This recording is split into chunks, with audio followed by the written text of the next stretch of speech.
Hello everyone, this is Larry Everett. I am the ESO columnist for Massively. I write the Tamriel Infinium that comes out on Fridays, and today we are looking at the character creator for the Elder Scrolls Online. ZeniMax let us in this weekend, and I figured that the best thing to do is to look at what kind of characters we can create. Of course, at the top you can see there, as I'm pointing out, that there are four major areas that to customize your character. First off is your faction and your race. As I'm going to show you here is the different types of like end game armor that are associated with the race and the class. As you can tell, each race and each class has a different kind of armor. And right here I'm going through the different classes. Of course, you have the Dragon Knight, you have the Sorcerer, you have the Nightblade, and you have the Templar. And although this time around I'm going to do the human races, and towards the end I'll show you some the other races, I wanted to show the human-ish races, I should say. We'll start with the with this Wood Elf, because I like the Wood Elf a lot, like some of the customizations that come with the Wood Elf. But first, let me show you the different body transformations. First, this triangle that you see in other games such as Rift is very important to me. I like that part of it. And as you also see there, each race has a different set of skin pigments. It varies from race to race, and which, quite frankly, only makes sense given how Elder Scrolls works and the setting of Tamriel. And of course, as you might have seen there, as I scroll through the different the body adornments, like the different scars, different skin pigments, and you can see there's a really deep burn one there.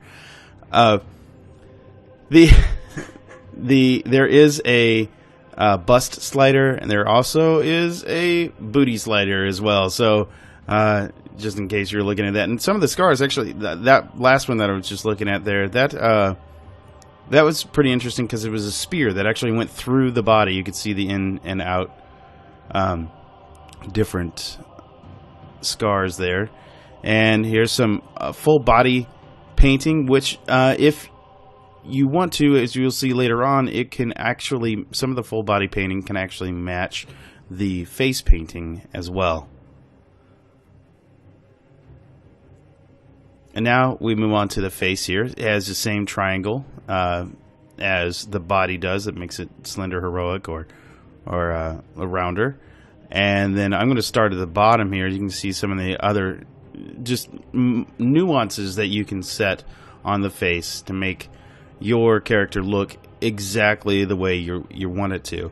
And then especially you got different kinds of eyebrows here. I mean, to be frank, this is kind of typical, but I'm really impressed at the level of detail that the Elder Scrolls guys, the ZeniMax guys, have gone through to make each race feel different, and at the same time you can customize them the way you want to. And as you saw there, they have even the eye pigments are different based on your race. For instance, humans cannot have red eyes. And then another thing that was really cool here, you don't necessarily have to play a young character. As you saw there, you can age the character to, quite frankly, pretty old. Going through the adornments there for the face, and these last adornments are particular to the Wood Elf. They're antlers or horns, whatever you want to call them. Only the Wood Elf has these, and I think that's why I chose this one to go with. I think they're pretty neat, and I'm going to keep those antlers on there for this character. And here we go through some of the face painting. As you can see, some of them, I'll show you here, that they actually match the body painting.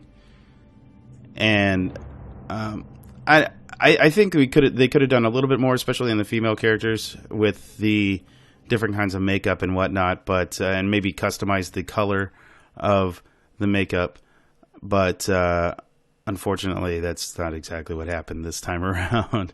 Let me go through some of the hairstyles here. Of course, you have the short and then a long ponytail.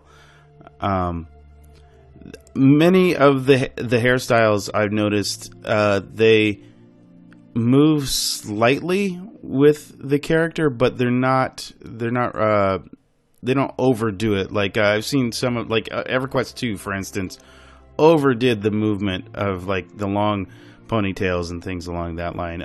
This game does a pretty good job of keeping them, mobile enough to where they don't seem lifeless, but at the same time not too much.